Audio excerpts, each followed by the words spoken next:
मला वाटतं जवळपास 15 वर्ष झाली असतील मी महापौर होती. डिसेंबर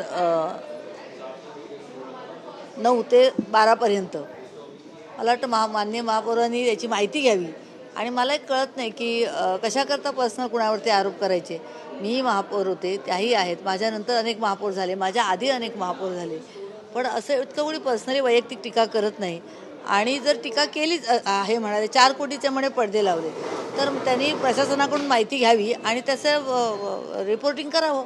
म्हणजे ही माहिती खरंच आहे का की उगाच कोणीतरी काहीतरी बोलले. मला असं वाटतं की जो काही स्थायी समितीला मागच्या वेळेला 21 नंबरचा प्रस्ताव होता, हा एन वॉर्डमध्ये 10 कोटी रुपये खर्च SWMच्या कामाकरता खर्च करण्यात आले असा होता. त्याला मी हरकत घेतली होती. मी हरकतीचा मुद्दा उपस्थित केला होता आणि मी तो पूर्णपणे प्रशासनाच्या अनियमित निधी वाटपाबाबत केला होता. मी माननीय महापौरांवरती पर्सनली आरोप केलाच नव्हता. मग मला कळत नाही की त्यांनी कशाकरता माझ्यावरती पर्सनली मला असं कळलं की तो मी काढला हरकतीचा मुद्दा म्हणून त्यांनी माझ्यावरती असा आरोप केला आहे. पण माझ्यावरती आरोप करायला हरकत नाही, पण निदान त्यांनी ही माहिती तरी घ्यायला होती की 4 कोटीचे पडदे संपूर्ण माझ्या त्या महापौर पदाच्या कारकिर्दीमध्ये सुद्धा 4 कोटी खर्च त्या महापौर निवासावरती झालेला नाही. त्यामुळे मला असं वाटत नाही की महापौर नक्की का अशा बोलायला लागल्या आहेत. त्यांचा कुणाचा राग कुणावर काढतायत की काय अशी शंका यायला लागली. हां 10 कोटी रुपये त्यांच्या एकूण प्रभागामध्ये खर्च करण्यात आले होते. एकूण कोटी खर्च करण्यात आले. काय एकूण त्याच्यासोबत तुम्हाला माहिती नाही 10 कोटी रुपये खर्च झाला. मी एन वॉर्डच्या ह्याच्यावरती बोलले होते. एन वॉर्ड विभाग कार्यालयातून जो काही SWMमध्ये 10 कोटी निधीचा खर्च झाला होता, तर त्या संदर्भात बोलले होते. मी काही महापौरांच्याच प्रभागात झालं म्हणून असं जराही माझा त्यावरती उल्लेख नाही आहे. आपण मागच्या स्थायी समितीचे जे काही मिनिट्स असतील ते आपण मुद्दाम तपासून बघा.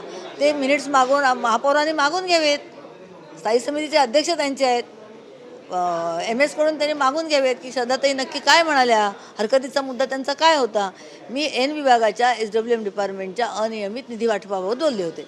मॅडम परवा कारण एकीकडे तिकडे 10 कोटी देतात आणि इतर वॉर्डना फारच कमी अगदी मामूली निधी देतात. याच्यावरती माझा आक्षेप होता. त्यांनी स्वतःवरती का घेतलं मला ते कळत नाही. मॅडम 2 विषय होते. पहिले म्हणजे निधी वाटप जो आत्ता झाला आतापर्यंत एकंदरीत जर आपण बघितलं की दक्षिण मुंबई जिथे बहुसंख्य मराठी माणूस राहतो त्या ठिकाणी निधी कमी मिळाला तुम्हाला असं वाटतं का? नक्कीच. म्हणजे आम्ही सारखे ओरडून सांगतोय की दक्षिण मध्य मुंबईमध्ये खरं तर मराठी माणूस जास्त आहे. दक्षिण मुंबईमध्ये आहे तर तिथे निधी द्यायला हरकत नाही. कारण बघा हा निधी कुणाचा आहे? हा निधी मुंबई महापालिकेचा आहे. हा मुंबईकर नागरिकांच्या करदात्यातून मिळालेला महापालिकेला हे पैसे आहेत. त्यामुळे ते जे काही निधी आहे तो मुंबईच्या सिव्हिक कम्युनिटीसाठी नागरिकांकरता वापरण्यात यावा याकरता मागणं गैर नाही आहे. आता त्यांनी दिलं नाही आहे ते गैर असं वाटत नाही का आपल्याला? कशाकरता त्यांनी भेदभाव केलेला आहे? म्हणजे एकीकडे 20-20 कोटी एकेका नगरसेवकांना दिलेत, कुणाला 10 कोटी दिलेत आणि आम्हाला फक्त 25 लाख रुपये दिलेत. हे बरोबर नाही आहे. म्हणजे हे मी पुन्हा सांगण्याची गरज नाही. आपण मीडियाच्या लोकांनी सगळं ते ऐकलं आहे, पाहिलं आहे, सातत्याने आपण सभागृहात ऐकता.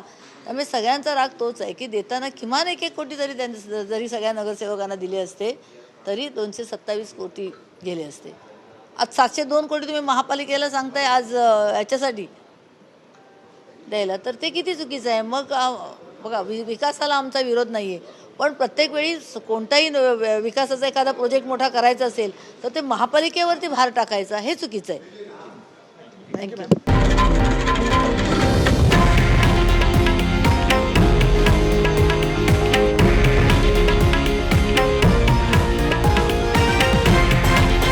हे आहे देशातील नंबर 1 न्यूज नेटवर्क आणि आपण पाहत आहात TV9 मराठी, एकमेव.